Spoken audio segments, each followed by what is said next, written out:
Bonjour, bonjour. Voici une petite image pour la microferme biologique Limousin. Nous sommes le lundi 31 juillet. Il est 20h30. Nous allons faire ensemble un petit tour du potager rapidement pour voir un peu les évolutions. Déjà, ce qui nous saute aux yeux, c'est que les tournesols ont éclos. Ils ont fleuri. Il y a eu pas mal de temps gris. Mais récemment, on a eu quelques jours de soleil. Ça a tapé très fort. Et du coup, ils sont sortis. Donc tout le long, on a planté les tournesols pour les futures cultures d'automne. Donc on va commencer à mettre les navets. Donc les courges sont bien parties. Elles sont bien parties. Le tournesol qui est un élément indispensable au potager, il va offrir de la nourriture. Il va créer de grandes racines qui vont garder l'eau. Il demande très peu d'eau. Il va offrir un abri naturel quand il est vivant, mais surtout quand il est mort. L'année prochaine, les pieds seront du bois dur qui sera creusé par des petits insectes auxiliaires du jardin qui vont aider à la pollinisation et au bon ordre du potager. Donc il y a pas mal de fleurs au niveau des courges butternuts. Elles ont souffert un peu de la chaleur. Elles ont été étonnées. Elles ne pensaient pas qu'il fallait faire des racines plus profondes que ça. Donc les patates, c'est terminé. On va commencer à les récolter ici. Voilà, tout le long. C'est pareil.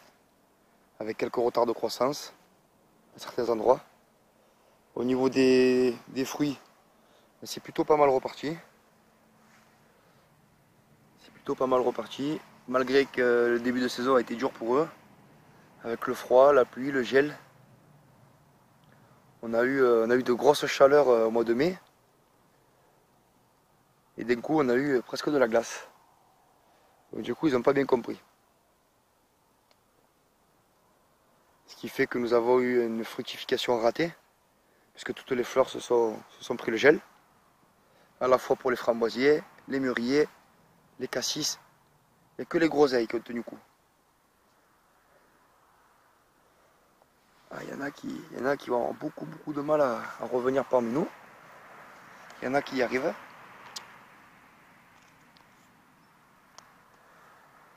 D'autres qui sont très bien repartis. Je me fais plus de soucis pour eux. Petit merisier là.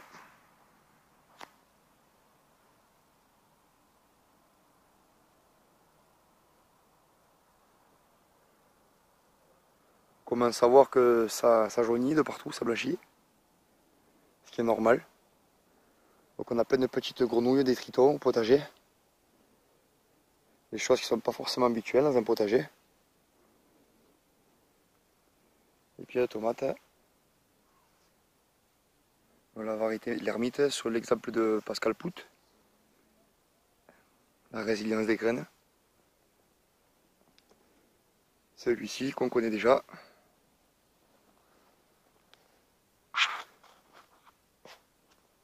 Bientôt les fruits ont commencé à rougir un peu, ce qui est un peu le cas. La nouvelle planche de culture qu'on a fait ensemble il y a 2 semaines à peu près.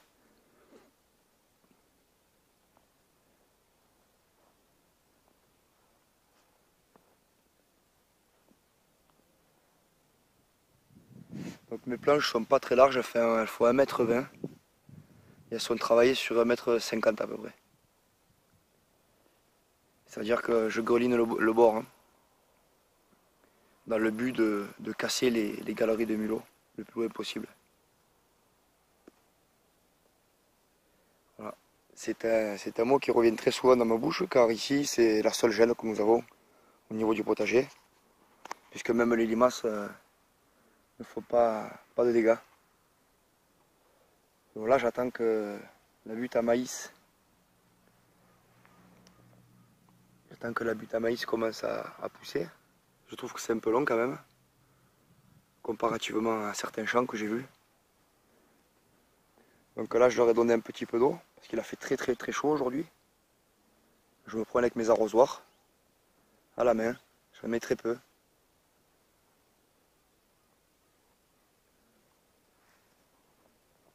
On commence à avoir des courgettes.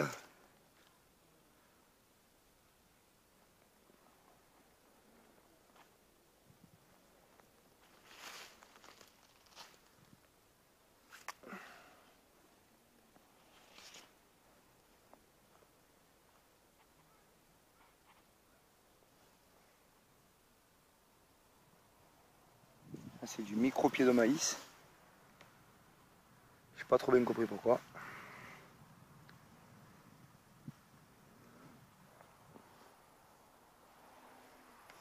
Les graines d'oignons ne sont pas encore prêtes à récolter. Certains choux vont être récupérés, ils restent petits. Ça fera un repas. Comme celui-ci, il reste petit. Ça fait une bonne pomme déjà, comme le poing à peu près.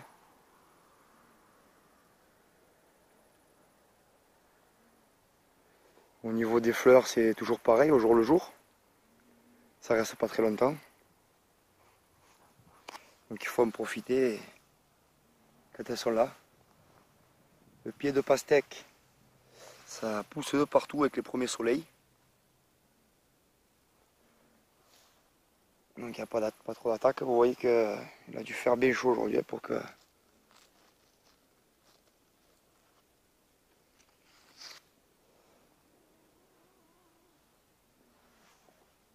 Ce coup-ci, j'ai mis du compost du poulailler de l'année dernière pour aider un peu à la croissance, parce que c'est des fruits.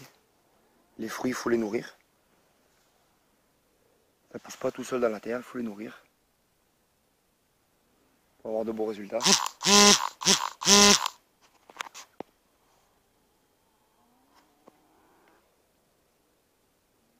La butte à patates profonde qu'on va bientôt récolter. J'attends de belles récoltes pour celle-là. Étant donné que la plupart des cultures de patates ont été faites sur des nouvelles buttes et ont été gênées par les galeries de mulot, encore une fois. On va récolter aussi les haricots. Si vous avez quelques conseils à nous donner concernant la méthode que vous utilisez pour les cuisiner, je comptais les couper en petits morceaux de 2 cm en enlevant les deux extrémités avec de la sauce tomate et des oignons. C'est ce que je comptais faire. Regardez si elle n'est pas belle celle-ci. On l'a faite il y a à peu près un mois. Donc je n'éclaircis pas forcément, je laisse les phénotypes les plus puissants prendre le dessus. Il faut le tri tout seul. Donc on a vraiment de tout. Hein. Ça pousse très très bien.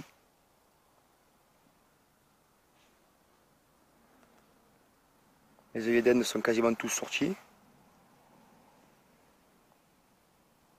Le tri se fera tout seul. Bien sûr, de temps en temps, quand j'en vois avec des tout petits, je les enlève.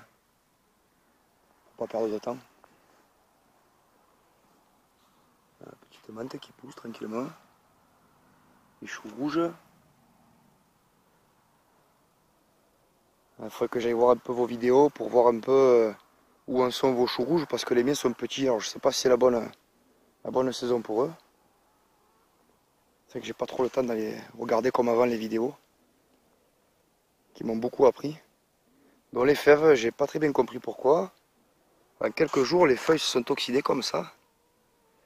On dirait une maladie. Donc là, je vais les retirer pour ne pas avoir à traiter, et pour ne pas mettre de purée, des choses comme ça maintenant. Oh, les betteraves qui sont énormes, je vais commencer à les récolter aussi. Elles sont juste énormes les betteraves. Bon, les radis, il en reste encore pas mal, pourtant on en mange souvent. Il y a de la bourrache aussi. Plusieurs pieds de bourrache, on dirait.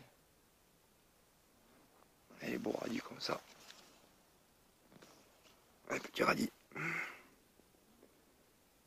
C'est pas étrange ça, regardez. On dirait qu'il y en a deux. Ah, mais si vous avez déjà vu ça, c'est pas la première fois que j'en retire des comme ça ici. Si vous avez déjà vu ça, il y a une racine qui repart qui refait une espèce de radis. C'est assez sympa.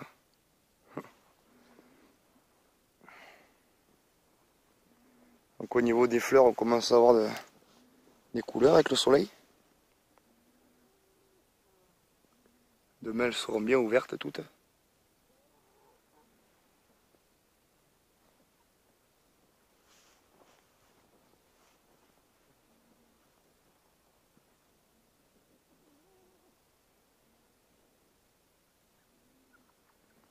Les petites poulettes qui peuvent encore passer par les mailles de sang. Bientôt elles ne pourront plus, donc elles n'iront plus dans le potager. Mais les poules rousses ont fait très peu de dégâts dans le potager comparé à leurs grandes sœurs, les faveroles. Encore des pieds de courge, on a encore une petite fraiserie qu'on a installée là, qui se plaît pas trop mal, qui commence à faire des fruits. Je signale aussi au passage que les vidéos que vous avez sur Facebook ne sont pas toutes hébergées sur Facebook. Il y en a une bonne partie sur YouTube, car passé les 30 minutes, on ne peut plus héberger sur Facebook. C'est pour ça que, en défilant le fil d'actualité, vous pouvez trouver des vidéos que vous ne voyez pas dans l'archive vidéo de Facebook. Donc, au niveau des tomates cerises, on en mange tous les jours. Elles sont succulentes. On a plusieurs variétés de courgettes qui sont en train de produire de très beaux fruits. Il y a de belles grappes encore là qui sont en préparation pour les tomates. De temps en temps, les poules en prennent une ou deux. Mes préférées, c'est celles qui éclatent. C'est les plus sucrées. Il y a encore d'autres pieds de tomates en préparation. Il y a de belles pommes de chouron qu'on n'a pas encore eu le temps de manger. Il faudrait penser un peu à récolter, ce serait pas mal. Voilà, ils sont tous en production, les pieds de courgettes, ça y est. Les premiers soleils sont là, donc on arrive début août, hein, ça c'est pas trop tôt. Hein. Les haricots à rame, pareil. Donc toutes les patates, de façon générale, commencent à faner et attendent les récoltes. Donc on n'a pas eu les fleurs de partout, ce ne sera pas des grosses patates comme l'année dernière, ça sera des patates plutôt petites. Mais bon, on se compense bien quand on regarde la taille des courgettes. C'est assez beau. Sachant qu'on en a pris pas mal de petites pour le goût. Ce qui est assez extraordinaire, c'est la pousse des pieds de... ici, la pousse des pieds de... Ah petit bug. De poivrons. Ils ont beaucoup grandi en quelques jours là. Je les voyais végéter depuis quelques temps et en quelques jours, crac, ils ont pris 20 cm peut-être. Rien qu'avec le soleil. Donc c'est bien un légume qui demande beaucoup de soleil. On va regarder l'évolution des choux-fleurs. Donc ça fait toujours ces petites fleurs violettes. Hein. Et après, ça fait comme des petits... C'est dommage, j'arrive pas à zoomer avec la caméra. On dirait qu'il va y avoir des fleurs. Hein. Voilà. Donc on a gardé cette grosse courgette là pour faire les premières graines. Ouais, cette pièce elle est magnifique.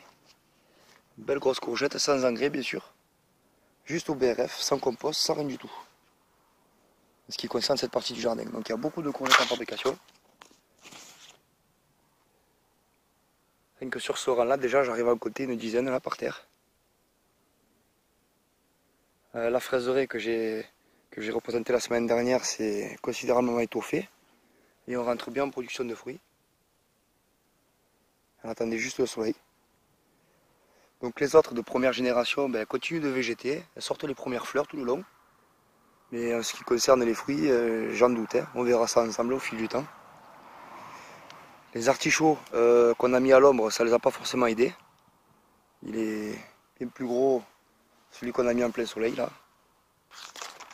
Et dans le sud, je me rappelle, il fait déjà plus d'1 mètre à cette époque-là.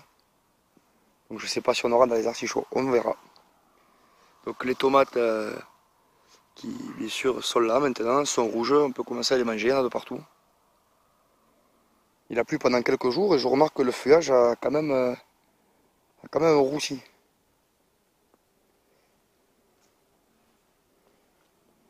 Donc la butte en auto-fertile électroculture donne aussi ses premières courgettes, donc en retard comparé à la parcelle pleine terre. Ça fait déjà plus de 10 jours ou 15 jours qu'elles sont là sur l'autre parcelle à côté. Il y a beaucoup de fleurs qui ne sont pas sorties sur la butte auto-fertile. Alès Saint-Pierre commence à arriver. La rougisse, ça y est. Certaines cardes qu'on avait laissées là pour monter en graines sont reparties en feuillage, sans faire de graines.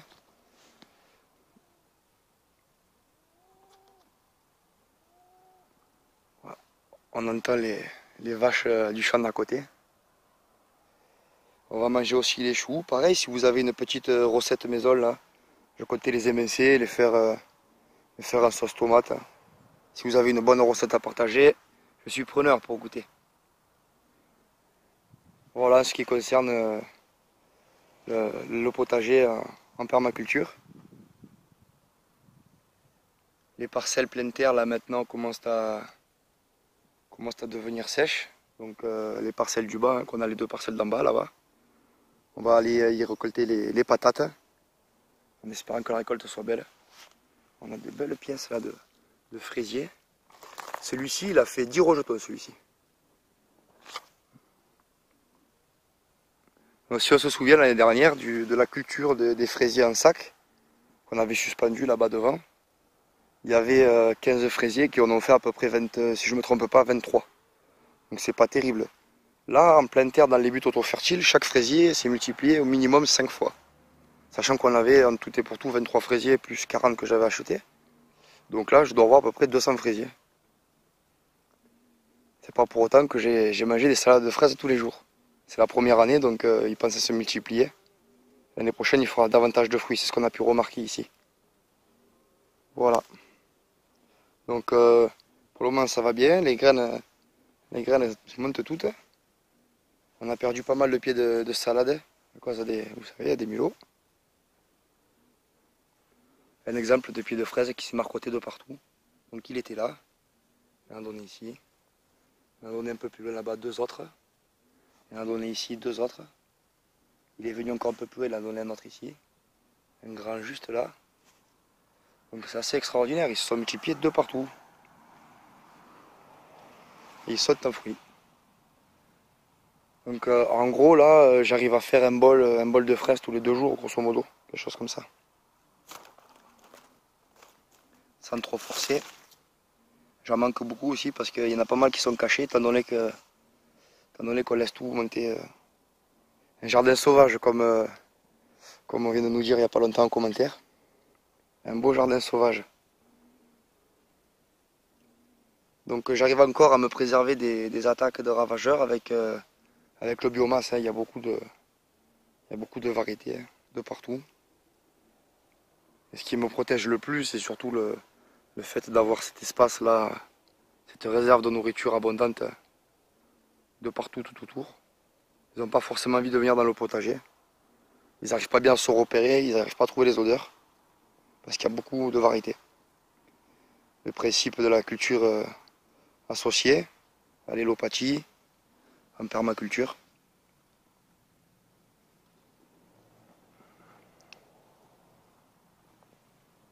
Après j'ai reçu une question de Isa59 qui me disait comment se fait-il en ayant eu toutes ces buttes de prêtes qu'elles ne soient pas plus productives comparativement à cette zone-là.